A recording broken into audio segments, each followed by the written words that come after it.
Buenas noches, hola, ¿cómo andan a todos y a todas? Este es un programa nuevo de Cronopias, el vivo de la revista Post Pandemia, la revista de Naturaleza de Derechos. La revista la pueden conseguir en el link de la bio del perfil de Instagram de Naturaleza de Derechos. Y hoy tenemos un programa especial porque queremos hablar, conocer y difundir también la campaña Basta de Venenos.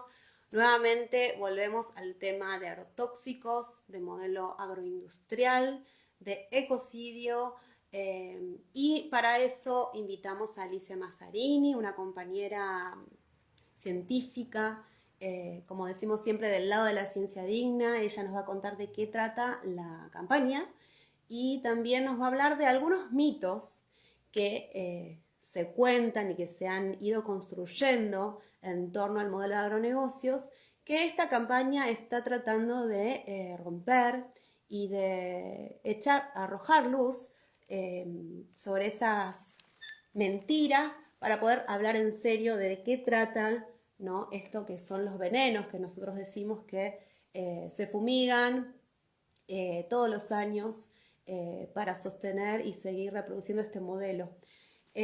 Para empezar, quería informar, hay dos cosas que queremos difundir.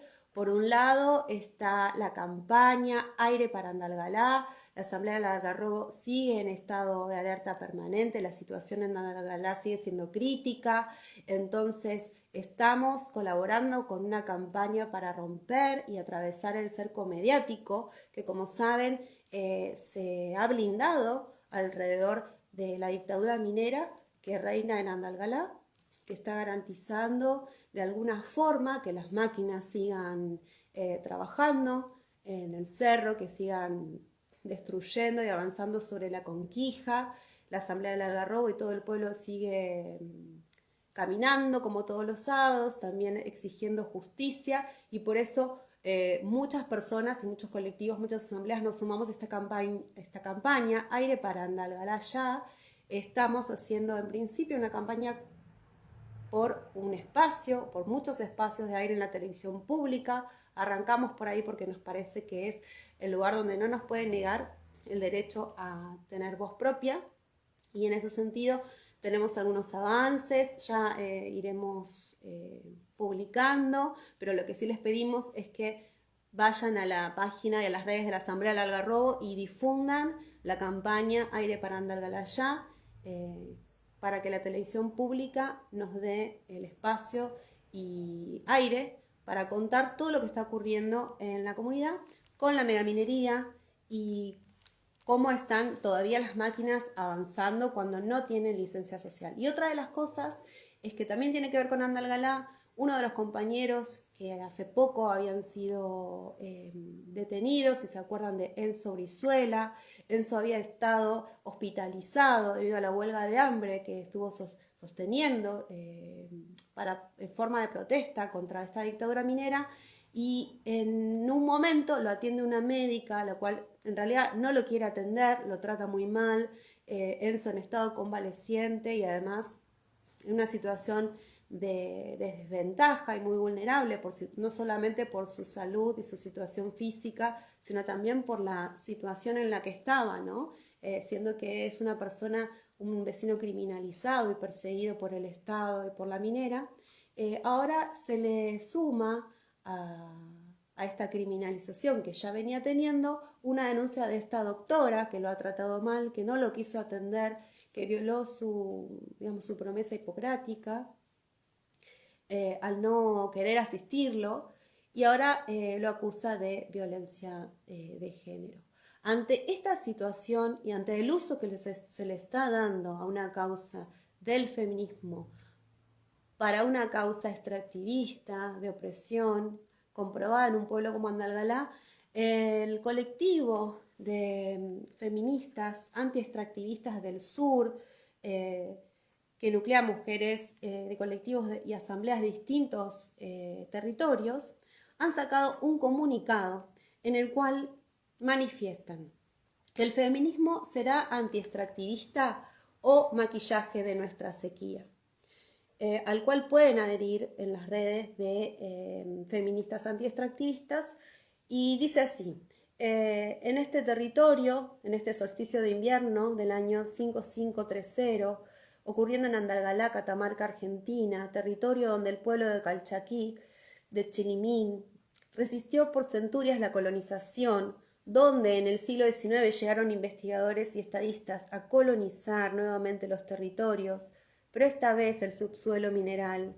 Ahí donde se avanza con la megaminería transnacional contaminante desde hace 25 años, con resistencias y reexistencias de comunidades indígenas y de asambleas socioambientales, en ese lugar, pero en este tiempo, fuimos reprimidos, encarcelados, perseguidos judicialmente. En este tiempo, la doctora Passarelli se negó a brindar atención médica a nuestro compañero Enzo Brizuela, quien realizaba una huelga de hambre, siendo preso político por defender el agua de nuestros pueblos y los derechos de las naturalezas. En este tiempo actual, la médica que violó su juramento hipocrático realiza denuncias por violencia de género contra Enzo, haciendo un claro juego al poder minero y al extractivismo patriarcal, por supuesto, con el que comulga, es sabido y conocido, ¿no?, en la comunidad. Entonces, decimos, con la fuerza de nuestras ancestras repudiamos este accionar y apoyamos a nuestro hermano Enzo, ejercemos la memoria, defendemos la verdad y exigimos justicia. Por eso no toleraremos ni avalaremos la violación de derechos, cuerpos y territorios en nombre del feminismo.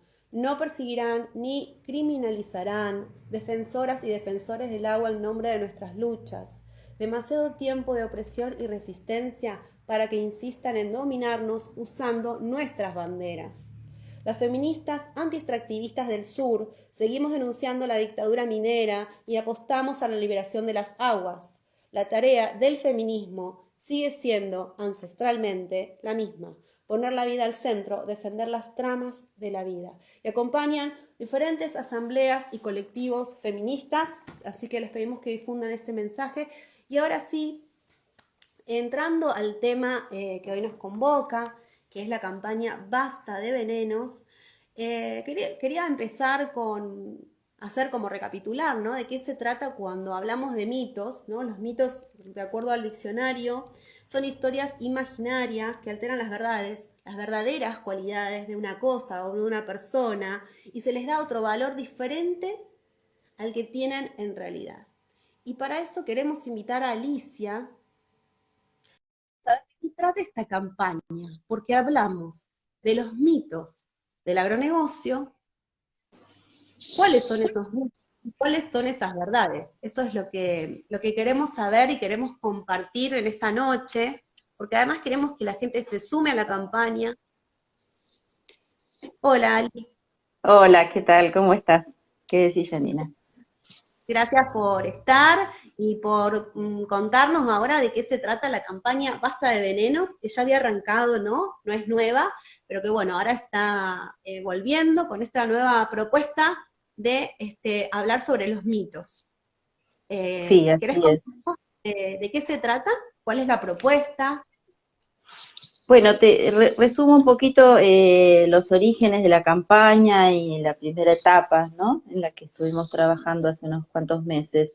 La idea de la campaña era difundir esta problemática y contribuir a que distintos sectores de la sociedad tomen conciencia, que comprendan que este es un problema de todos y todas, que esto nos atraviesa tanto en las zonas rurales como en las ciudades, en los alimentos que comemos, en el aire que respiramos, en el agua que tomamos, y que está en nuestros cuerpos, que estos venenos están en nuestros cuerpos.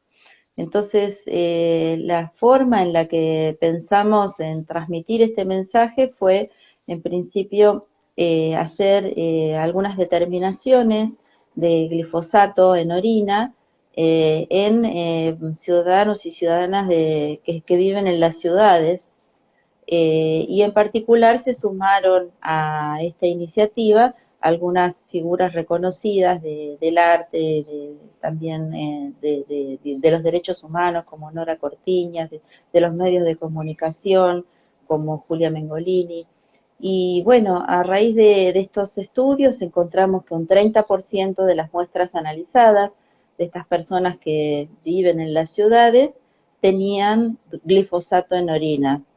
El método de determinación es bastante poco preciso, por lo cual pensamos que está subestimando este resultado, ¿no? La realidad, que probablemente esté en un porcentaje mucho más alto. En Francia se hizo una campaña similar, y siendo que en Francia el glifosato no se usa de la misma manera tan extensiva como aquí, y se encontró que el 80% de las muestras de ciudadanos y ciudadanas tenían glifosato en orina.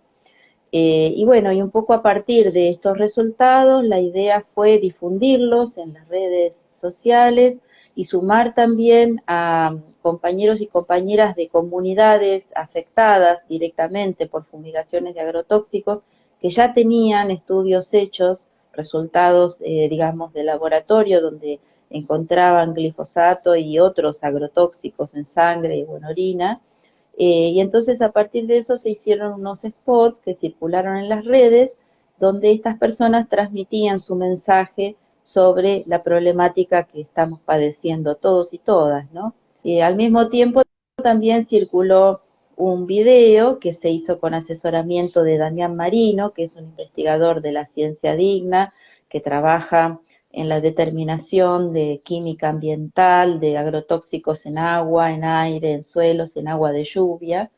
Y en este video, que es un video didáctico, que también esperamos que llegue a las aulas, se explica cómo es que los agrotóxicos se dispersan en el ambiente y llegan a todos lados, más allá del modo en que se los aplique. Y bueno, un poco esto movilizó muchas opiniones, se abrió el debate a lo mejor en lugares donde todavía había como una ignorancia sobre esta problemática. Y bueno, estamos en una segunda etapa de la campaña. Lo que quería también contarles es que el propósito de la campaña, además de didáctico y de promover la toma de conciencia, era también generar un nexo entre las distintas organizaciones que están resistiendo en los territorios o en las instituciones educativas o en otros ámbitos, al modelo extractivista y en particular al modelo genocida y ecocida del agronegocio. Y la convocatoria fue muy bien recibida por muchas organizaciones que participaron activamente tanto en la elaboración del material como después en la difusión, ¿no? Eh, Nombro algunas de ellas, son muchas más, ¿no? Pero participó Gesta Colectiva, que es una organización que hace epidemiología popular, la Fundación Rosa de Luxemburgo, la UTT, XR, Extinction Rebellion, las cátedras de soberanía alimentaria, Huerquén Comunicación, el Instituto de Salud Socioambiental de Rosario, y también muchas organizaciones asamblearias, ¿no? Que están en distintas comunidades ahí generando resistencias y logrando ponerle algunos límites al modelo, ¿no? Como Exaltación Salud, como Ecos de Saladillo o Río Cuarto sin agrotóxicos, que son organizaciones asamblearias.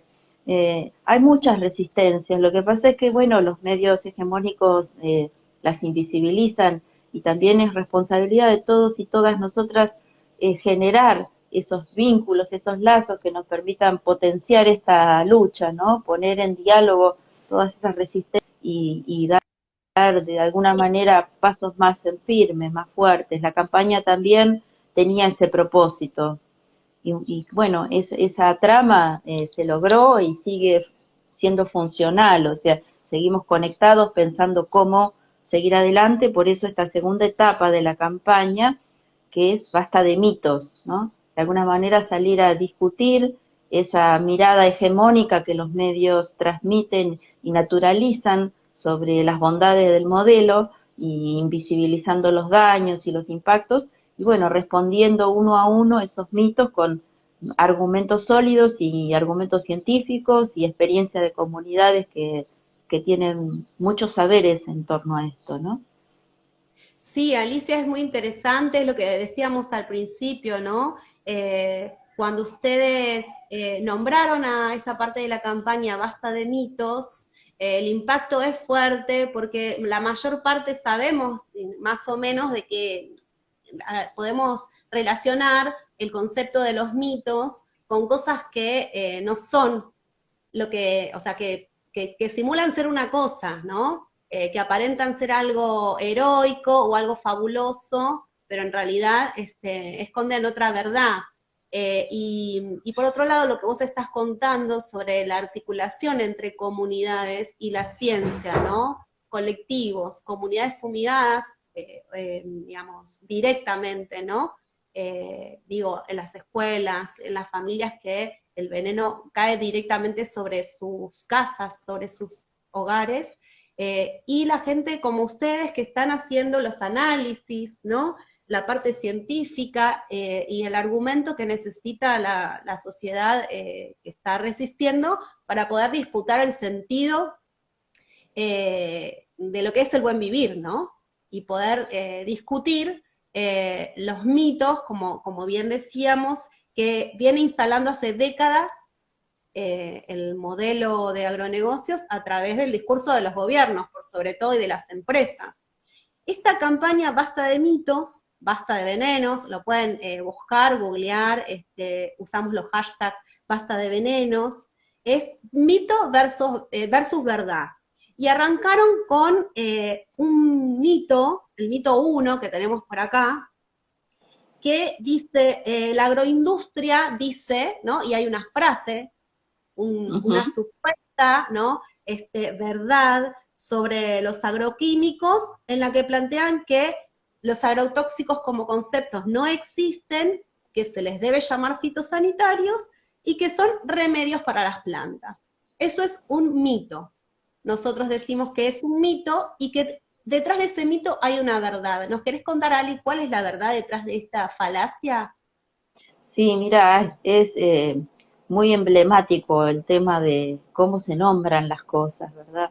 La idea de los agrotóxicos es algo que ya está muy instalado en la sociedad, porque sabemos que son venenos y los venenos envenenan y matan, no hay mucho que reflexionar o que poner a prueba esto. Sin embargo, bueno, por ejemplo en el INTA se prohibió y por escrito el uso de la palabra agrotóxico. Claro. En contraste con eso, la Real Academia Española acepta el término y lo define, mira, lo voy a leer aquí, dicho de un Dale. producto químico que se utiliza para combatir las plagas en la agricultura y tiene un efecto nocivo para la salud.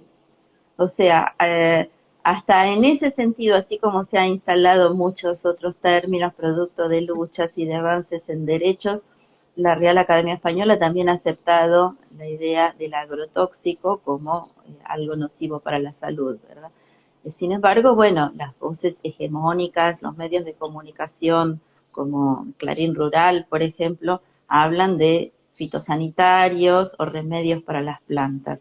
No hay ninguna duda que estos no son remedios, son drogas nocivas a las que las semillas transgénicas son adictas, porque sin esas drogas no funcionaría el modelo, y sin ninguna duda son biocidas, es decir, matan la vida.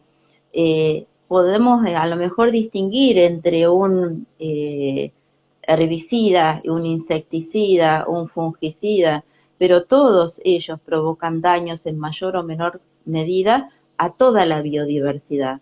Porque la vida, yo soy bióloga y soy bióloga evolutiva además, siempre me ha interesado mucho la historia de la vida en la Tierra. La vida tiene un origen común, todos somos parientes acá en la Tierra, los seres vivos.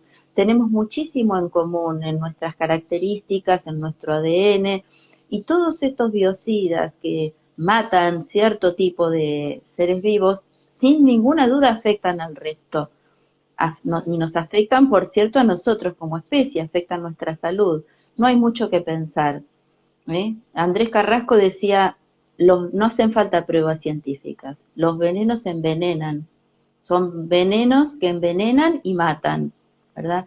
No necesitamos muchas evidencias. Y está bueno porque esta por lo menos el mito número uno y esta verdad que vos nos contás, es algo simple, así como Andrés lo decía, y lo pueden entender hasta los más chiquitos, ¿no? Y sí, Y bueno, sin ninguna duda. chiquitos también que están bastante interesados, involucrados con la cuestión ambiental. Pero bueno, entonces por una parte tenemos el mito número uno, que es decir, los agrotóxicos son venenos, por más que los quieran llamar de alguna otra manera, más amable en el discurso y más benevolente, para que no se asocie la muerte, ¿no? Y la intoxicación y la enfermedad de cualquier ser vivo con estos productos que usan a mansalva en los campos, bajo el modelo del agronegocio, por más que no quieran llamarlos así, son lo que son venenos. Y el mito número 2 dice, los fitosanitarios, ellos los llaman así, son seguros porque están aprobados por el SENASA. Hay como un mito, como un relato, ¿no? Que a veces cuando discutimos o queremos argumentar por qué agroecología, por ejemplo, y no agronegocio, y la gente dice, bueno, pero si está aprobado no debe ser tan malo. Sí, así Entonces, es. ¿qué verdad hay detrás de esto de que si lo aprueba el SENASA, quiere decir que no son malos? Sí, mira, acá hay mucho que hilar fino, digamos, ¿no? Pero hay cosas muy gruesas, como que en muchos casos las aprobaciones son réplicas de las aprobaciones que se hacen en el norte, ¿no? En Estados Unidos. O sea, y por ejemplo, la soja transgénica fue aprobada con un expediente que estaba escrito en inglés, digamos, ¿no? Con toda la información que provenía de la propia empresa. En el SENASA se hacen algunas pruebas, pero son pruebas muy limitadas. Son pruebas, en general lo que se usa para estos venenos es lo que se llama dosis letal 50, que eso es en un modelo experimental con animales, qué dosis mata al 50% de la muestra que se está estudiando. Y en base a eso se hacen estimaciones de cuánto podría resistir, digamos, el ambiente o los humanos. Pero estas son, digamos, pruebas muy groseras que no tienen en cuenta, por ejemplo, los daños a largo plazo. ¿Qué pasa cuando un ser vivo o un humano, cualquiera, digamos, es expuesto de manera recurrente a esas dosis de agrotóxicos? La exposición crónica a cualquier sustancia química tóxica produce enfermedades, no se manifiestan en el corto plazo, pero que sí son consecuencia de esa intoxicación crónica.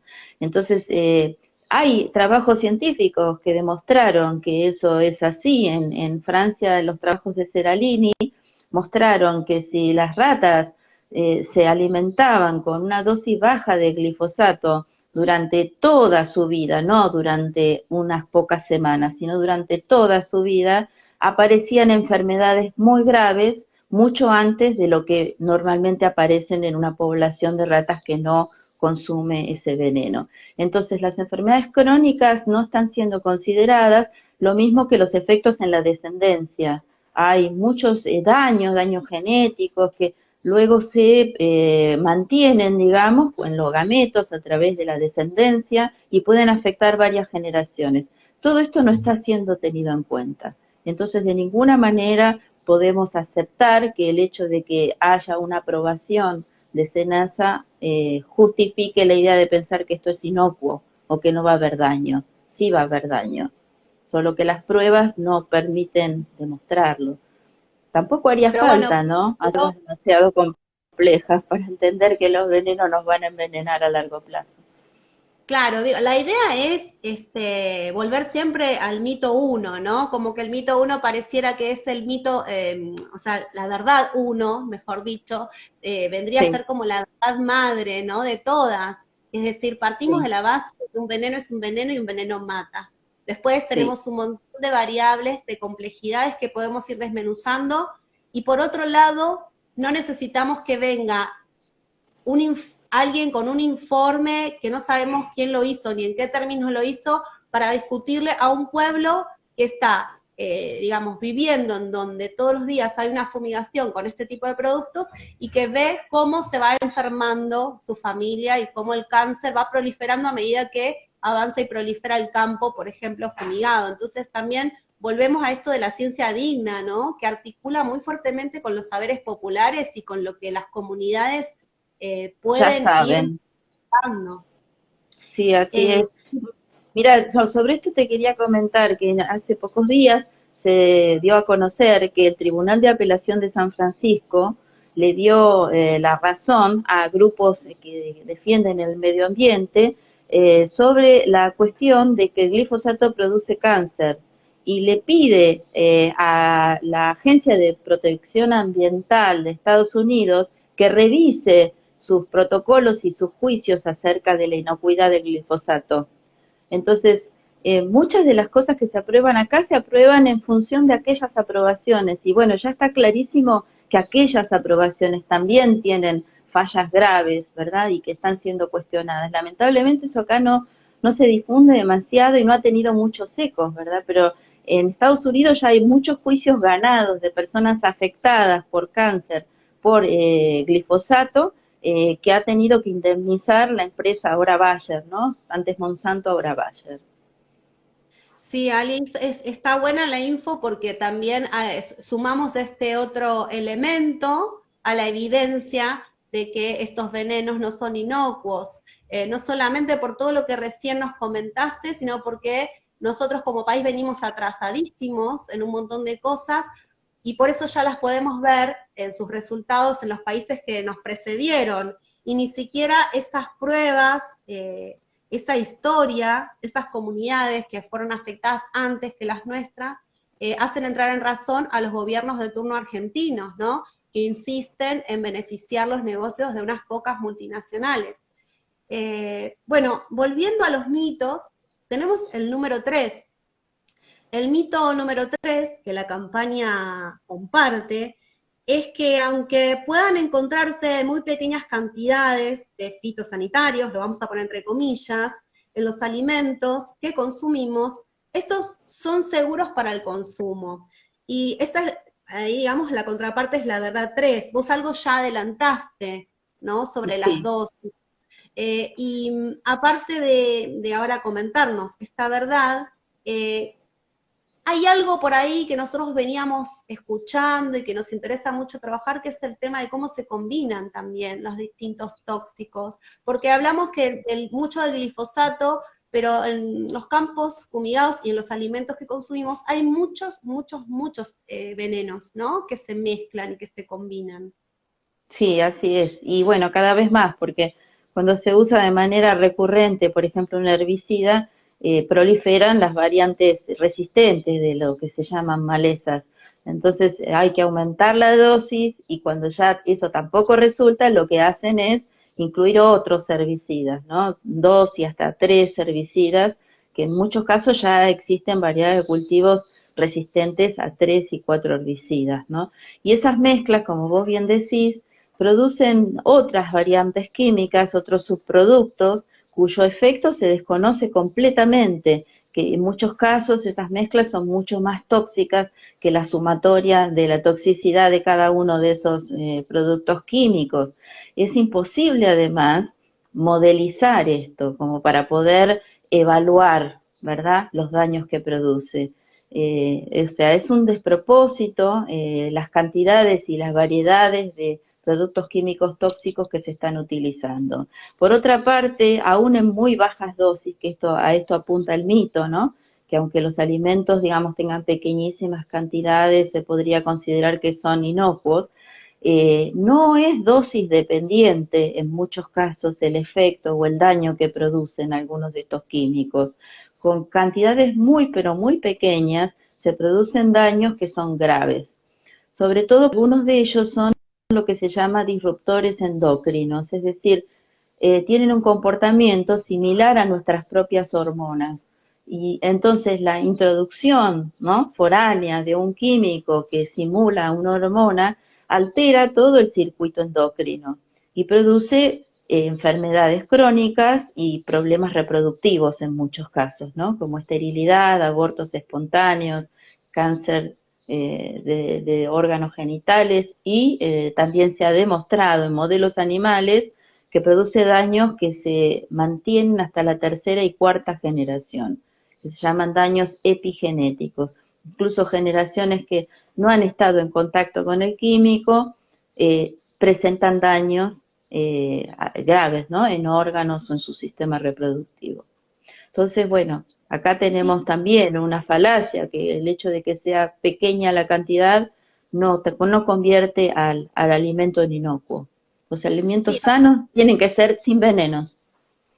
alimentos sanos, alimentos sin veneno. Y además, por lo que vos decías recién, no solamente estamos ante una violación a nuestros derechos humanos, ¿no? Sobre todo a los de las infancias, ¿no? Que no pueden decidir, eh, ¿no? Y que tienen que comer y que tienen que aceptar lo que los adultos y las sociedades definen, pero a las futuras generaciones, porque si estamos hablando de daños epigenéticos, que nosotros, aunque vayamos haciendo una transición, lo que estamos haciendo y lo que tenemos ahora va a repercutir en 2 o 3 generaciones para adelante, acá digamos que ya hay una violación de derechos humanos a futuro, como a cuenta, Así ¿no? es.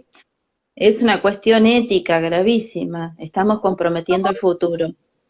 Exactamente, con qué derecho, ¿no? Estos gobiernos, estas personas, ¿no? Que tienen nombres y apellidos, están definiendo la enfermedad y la salud de generaciones que todavía están por nacer.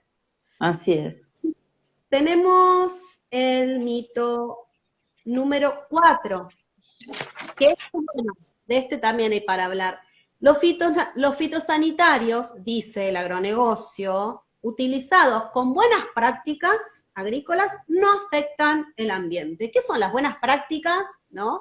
¿Y qué sería esto de que, bueno, si usamos buenas prácticas y se aplican bajo esos parámetros, no le hacen nada al ambiente, estamos bien?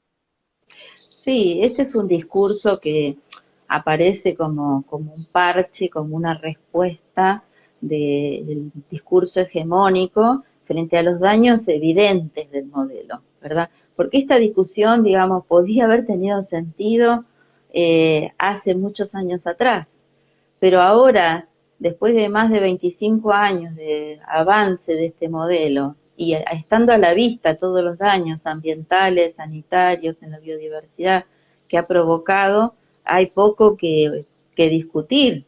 Acá lo que está claro es que esto es insustentable, que estamos en un callejón sin salida y que hay que hacer un cambio. Bueno, frente a esto, quienes defienden este modelo hablan de las buenas prácticas agrícolas desde hace algunos años atrás. Y eso se refiere a lo que podría llegar a ser la regulación del uso en cuanto a las modalidades de aplicación, en cuanto a las cantidades de estos agrotóxicos. Para eso ellos modelizan de una manera completamente reduccionista y real lo que sería la dispersión del veneno, ¿no? Mostrando con fumigaciones de agua hasta dónde llegaría el agua cuando se fumiga de distintas maneras, pero esto es totalmente irreal por varias cosas. En principio, la regulación de este modelo ha sido nula, no hay absolutamente nadie, ningún organismo, ningún ente, ni ninguna ley que regule y permita controlar esto. Por otra parte, la magnitud del modelo de 25 millones de hectáreas hace que esto sea imposible, aunque hubiera voluntad de hacerlo. Pero en tercer lugar, y el más importante, es que estos venenos se dispersan de todas maneras en el ambiente. Aunque se aplicaran con algún tipo de regulación, terminan contaminando el aire, el suelo, el agua, se dispersan en el agua de lluvia cuando quedan en la atmósfera, y el agua de lluvia también, digamos, las nubes son llevadas por el viento, por las derivas, a distintos lugares, y aún en lugares donde no ha habido fumigaciones se encuentran grandes cantidades de agrotóxicos. Entonces, el problema es ese, los agrotóxicos no son compatibles con un ambiente sano y con una alimentación sana. Eso es el argumento nuestro más de fondo y que se sustenta en las investigaciones que ha hecho, por ejemplo, Damián Marino sobre cómo van a parar al agua, al aire y al agua de lluvia todos estos agrotóxicos, más allá de que todo lo demás también es una falacia, no hay ninguna voluntad política de regular nada, ¿no? Bueno, ahí estaba, ahí le mandamos un saludo a Damián, que recién vi que estaba conectado. Siempre el agradecimiento por la labor. sí, Eh, importantísima la contribución de Damián y el sí, compromiso que él tiene con las y de comunidades. nuevo la ciencia digna, ¿no? Que nos aparece como, bueno, ya desde que estaba Andrés, pero ahora cada vez más personas se suman y es hermoso ver cómo también la gente joven, estudiantes y recién graduados de distintas disciplinas científicas se van sumando, ¿no? Como a este lado de la ciencia que tan Sí, necesita así es. en los tiempos que se vienen, ¿no? Ahora sí, Sí, pero también los tiempos que se vienen. Y escuchándote, se me venía a la cabeza esto de la que se habló mucho y se propone también muchas veces desde sectores cercanos al gobierno, esto de la convivencia, ¿no? Que bueno, que de alguna forma pueden convivir modelos que son agroecológicos, que respetan los ciclos naturales, el territorio y la biodiversidad, y otros modelos que usan agrotóxicos. ¿Y cuántas veces tenemos que insistir y salir a decir que no? Que por su propia esencia son incompatibles y no pueden coexistir, sí, porque sin evidentemente duda. por más que se quiera regular, sabemos que no se quiere regular, digo, pero si aún así fuera, como decís vos, no hay manera de que algo que mata la vida pueda convivir y respetar un ambiente que es biodiverso por naturaleza, ¿no? Sí, Entonces, efectivamente, imposible. Imposible imposible. por no solo por los agrotóxicos circulando en el ambiente, sino también por los pólenes de los transgénicos que van contaminando las variedades locales, ¿no? Las variedades convencionales. Es algo que realmente no resiste ninguna lógica, está demostrado que es así de muchas maneras, ¿no? Ya Bueno, hace prácticamente soja no transgénica no existe, maíz no transgénico no existe. Bueno, en otros países como en México, donde esto estuvo muy claro desde el principio, hubo una fuerte resistencia a la introducción del maíz transgénico, que es base de la alimentación, y eso, digamos, impidió que estas variedades comerciales transgénicas contaminaran el alimento básico de esta población y todas las hermosas variedades que ellos y consumen, ¿no? Cultivan y consumen. Ahí hubo compromiso de la comunidad científica y también de los organismos ambientalistas, la Red Nacional por la Defensa del Maíz, y ellos lograron mantener esa moratoria. Aquí realmente es penoso porque inclusive en este momento estamos en presencia de la aprobación del trigo transgénico, que es la base de nuestra alimentación y que ya se ha aprobado a pesar de todas las críticas y resistencias que se han planteado, ¿no? Sí, a pesar de que hay muchos antecedentes de contaminación cruzada, como vos decías, ¿no? Con respecto a diferentes tipos de semillas, pero bueno, un caso muy reciente que se hizo más conocido por una película que salió, que es la del caso de Percy en Estados Sí, Unidos, cuyas semillas, cuyos campos fueron contaminados por las semillas de Monsanto. Caso real, si pueden ver la película y también si no pueden leer el libro de Marie Monique, pero digo, hay como mucha evidencia, como vos decís, demasiada como para a esta altura de las luchas y de las resistencias de nuestros pueblos, eh, tener que soportar o escuchar que alguien diga que de alguna forma todavía tenemos que transitar o hacerle entender a los gobiernos, porque tal vez les falta tiempo. El tiempo ya pasó. Hemos sufrido y perdido muchas vidas y muchos pueblos han perdido demasiado como para que a esta altura de las circunstancias nos pidan paciencia, ¿no? Bueno, sí, y sin duda. cinco, sí, Ali, No solo perdón. paciencia, sino, bueno, alguna señal que indique que se está avanzando hacia una transición. Más bien está ocurriendo todo lo contrario. Las señales indican que se está pretendiendo reforzar este modelo, ampliar la frontera agropecuaria hacia sistemas semiáridos, ¿no? Aprobar nuevos cultivos. resistentes a tóxicos todavía más venenosos que el glifosato, como el glufosinato de amonio. Entonces, no solamente es cuestión de que no hay paciencia, sino de que es clarísimo que no es esa la política pública que se está impulsando, ¿no? Sí, y bueno, recordamos para quienes se conectaron recién, hablando de políticas públicas, esta campaña de la que Ali nos está hablando, que es una campaña para arrojar luz sobre las verdades que hay, eh, digamos, del lado de la ciencia digna y que están disputando el discurso al agronegocio, un discurso lleno de mitos, los cuales ahora estamos viendo uno por uno, y que es tan importante que podamos llevar a los ámbitos en los que nos desarrollamos, la escuela, el trabajo, la familia, porque esta lucha se da en la calle, se da en estos espacios y tiene que ser, tenemos que ser nosotros mismos y nosotras mismas los que vayamos generando un cambio en la cultura y en la mirada sobre los modelos productivos, ¿no? Que conforman nuestra economía, nuestro país, nuestras sociedades.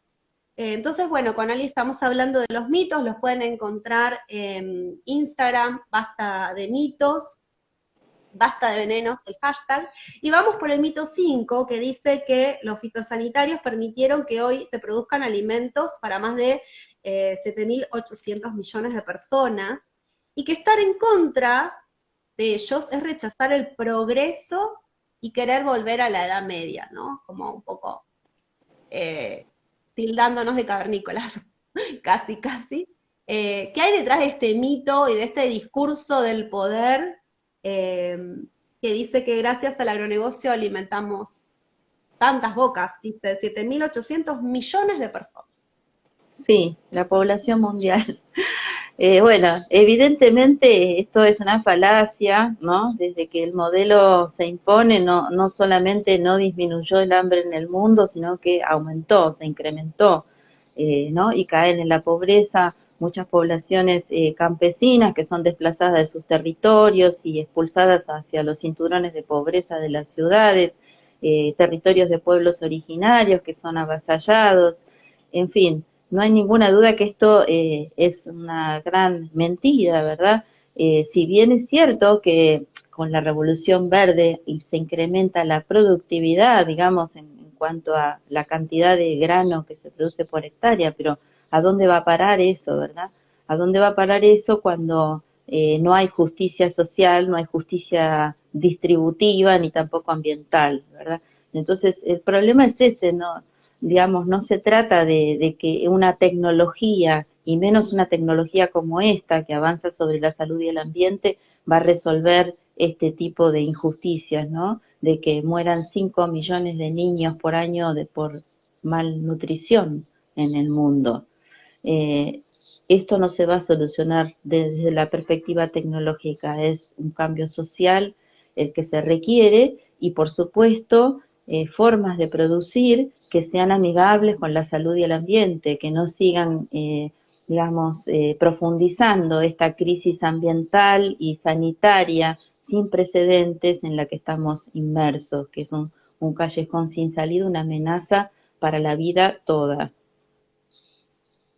Ali, eso es esta gran verdad que vos nos estás contando, ¿no? Sobre esto de que en realidad la producción que deriva del agronegocio no es una producción de alimentos, básicamente, porque lo que producen son granos de exportación que no resuelven los problemas, primero, los locales, o sea, nuestra tierra no está siendo utilizada para nuestros pueblos, ¿no? Sino que incluso no está produciendo alimento para personas, produce commodities, divisas, ¿no? Que después, quizás es un tema aparte, pero terminan también siendo para pagar deuda externa y para negociar con el FMI, seguir pagando. Entonces, es un producto que se va, que no alimenta ni a nosotros ni a nadie, pero que además deja un pasivo ambiental y nos deja a nosotros que estamos poniendo, digamos, la tierra involuntariamente,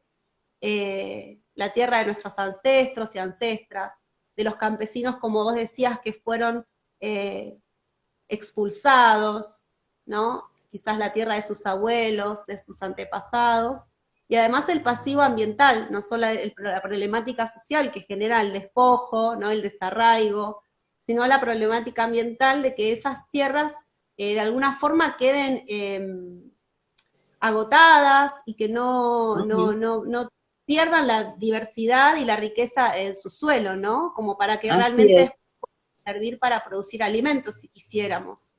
tal cual. La biodiversidad, los territorios son un patrimonio colectivo, son bienes comunes de la naturaleza y están siendo enajenados, hipotecados, devastados por un modelo que lo único que contribuye es a la concentración de la riqueza, ¿no? En unas pocas manos. Esos pasivos los estamos padeciendo entre todos y también compromete a las futuras generaciones, como decíamos antes, ¿no? Respecto a los daños genéticos y todo esto.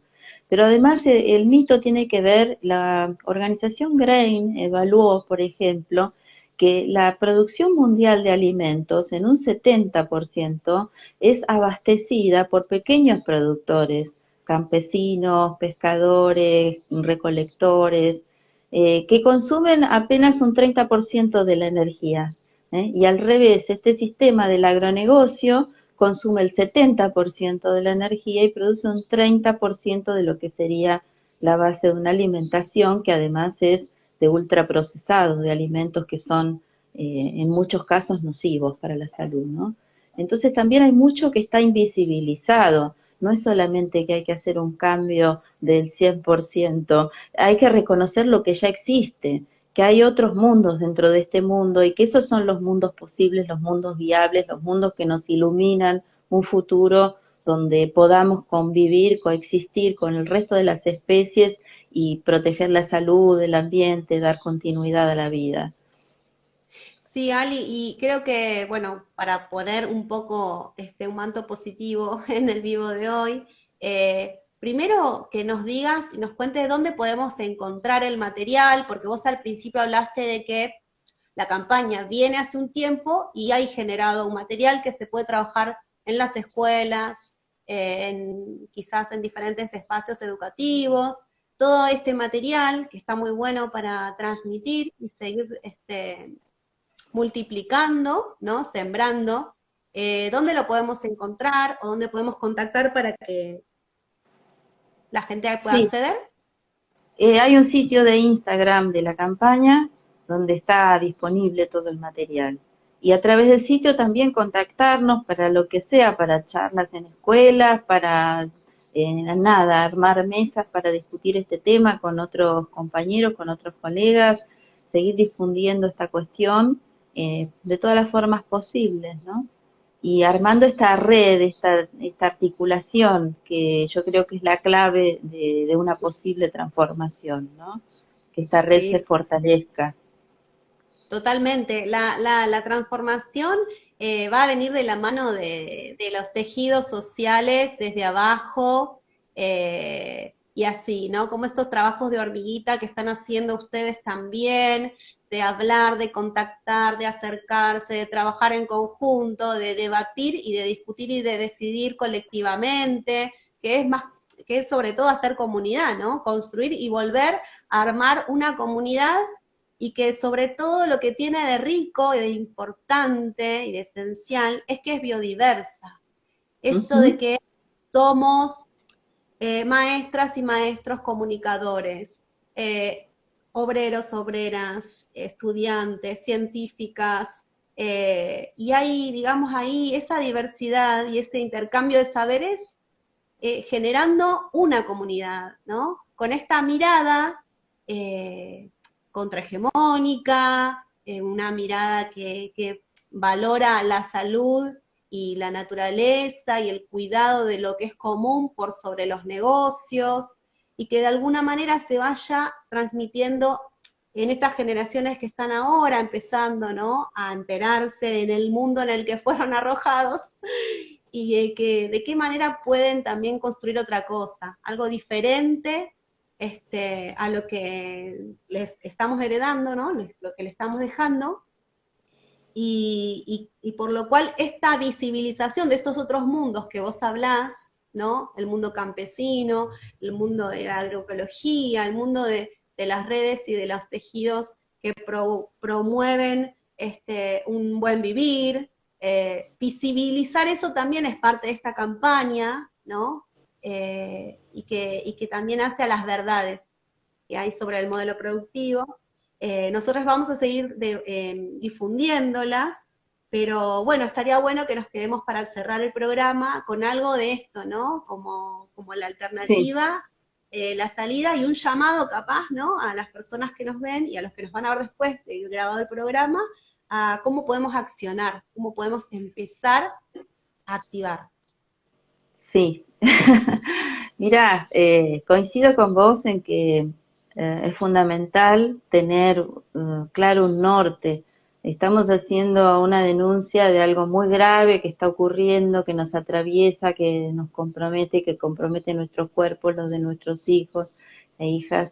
Y por cierto, eso es muy desolador, pero yo creo que tenemos en claro que ya está en curso esa alternativa, que no necesitamos pensar en utopías, sino que tenemos muchos ejemplos, muchos modelos de establecimientos, emprendimientos, iniciativas comunitarias de distinto tipo en el camino de la agroecología. Y que está muy claro que los resultados son sustentables, que permiten de una manera esperanzadora vincularse de otra manera con la tierra, con el resto de las especies, con la idea de un futuro diferente. Entonces yo creo que se trata, por un lado, de articular y reforzar las resistencias a todo nivel, porque este modelo es insaciable y sigue avanzando a pasos agigantados y amenaza a esos otros mundos que son esas alternativas, esas llamitas encendidas que están allí para indicarnos por dónde es el camino. Entonces son las dos cosas, la resistencia y al mismo tiempo proteger, multiplicar, promover esas alternativas que están en marcha, aprender de ellas, y establecer ese diálogo que vos mencionabas, ese diálogo de distintos tipos de saberes, para construir un nuevo tipo de conocimiento que incluya todas esas miradas y que nos permita salir de esta crisis tan profunda y transitar un futuro posible, más solidario, que nos permita, nada, un buen vivir, una vida digna para todos y todas. Bueno, que así sea, Ali, y en este camino, bueno, creemos estar, tratamos de estar todos los días en lo que podemos. Bueno, te agradecemos primero que hayas estado. Para las comunidades es muy importante el apoyo de personas como vos que están en este espacio académico, científico, pero que no se quedan ahí arriba, sino que también están ahí en la comunidad y que entienden cuáles son los problemas y que entienden perfectamente que no hay comunidad sin el apoyo, ¿no? del saber científico y que no hay ciencia si no hay comunidad. Necesitamos para salir de este embrollo y de estos problemas eh, de las dos miradas, ¿no? Del saber científico, pero también del saber popular y de los caminos que también recorrieron nuestros ancestros, ¿no? Sin duda, esos Que es saberes lo tradicionales, seguro. que se olvidaron o que nos hicieron olvidar, como que con estos mitos, ¿no? De que las cavernas y como que volver atrás siempre es como algo malo, como algo que no va, como algo que no nos deja seguir adelante ni progresar, cuando es todo lo contrario, ¿no? Es como el cuento de Caperucita, cuando el lobo le dice, anda por este camino que es el mejor camino y en realidad la está mandando para donde no es. Esto es un poco lo que nos pasó, ¿no? Nos han mandado por un camino que nos dijeron que era el camino, que era el mejor, que era el que se llegaba más rápido, que era el camino del progreso y del desarrollo, pero bueno, nos hemos olvidado que nuestros antepasados nos estaban señalando unos caminos que eran mucho más sanos y más promisorios para la comunidad. Ahí vamos volviendo, ¿no? Encontrándonos con esos caminos del campesino, de la agroecología. Y ahí también nos gusta que esté también la ciencia y que estén ahí Seguro. también En un lugar trabajando. humilde, horizontal, y de aprender también de esos otros saberes, ¿no? Y creo que es la única manera en que la ciencia pueda jugar un rol funcional a una transformación. Situarse en ese lugar, en un lugar donde hay mucho que aprender, algunas cosas para compartir, y construir un saber diferente que provenga de ese diálogo. No, no hay unos saberes superiores a otros, eso tiene que estar claro. Andrés Carrasco decía, lo que yo vengo a decir no es nada original, la gente ya lo sabe, ya lo sabía. Y en estas problemáticas socioambientales, el saber de las comunidades de quienes están en los territorios es fundamental, es decisivo. Desde ahí es que a lo mejor algunos científicos y científicas podemos hacer algún aporte, aprendiendo y dialogando con esos saberes. Bueno, Ali, gracias. Un abrazo muy grande, espero que nos crucemos pronto. Y a la gente que está del otro lado, acompañando, como siempre les decimos, si les parece que pueden compartir o que pueden difundir este vivo y también la campaña, basta de venenos, ¿no? Basta de mitos. Ahí hay un montón de material para aprender y para compartir. Gracias, Juan Pablo, también te mandamos un beso. Ahí está Juan Pablo Lepore, mandando un abrazo para vos. Un abrazo para él también. Una cosa Es, más que quiero decir, que claro, no tiene que quedar fuera, es que la inspiración de esta campaña es de Valeria Tucci, que fue la directora de la película Andrés Carrasco, Ciencia Disruptiva. Es junto con ella que caminamos todo esto y también de la mano de la película, que va abriendo puertas, cabezas y debates. Sigue ahí rodando por suerte. tenemos como deuda armar una videoteca con todas las películas documentales y cosas que también recomendamos, y entre ellas, ahora que lo decís, Sally, les recomendamos a Andrés Carrasco, la película Ciencia Disruptiva, supongo que estará disponible Sí, en YouTube o en algún formato, pero se contactan con la campaña y la pueden ver, o si no la googlean y también la van a encontrar. Excelente y hermoso documental para seguir aprendiendo y para no olvidar. Como siempre así decimos, es. memoria, verdad y justicia también para los territorios, la naturaleza y bueno, las futuras generaciones, a las cuales estamos Eso, queriendo cuidar tanto. Gracias, Sally. así es. Gracias a vos, Janina. Y gracias a todos por acompañarnos. Un beso grande. Nos vemos. Otro.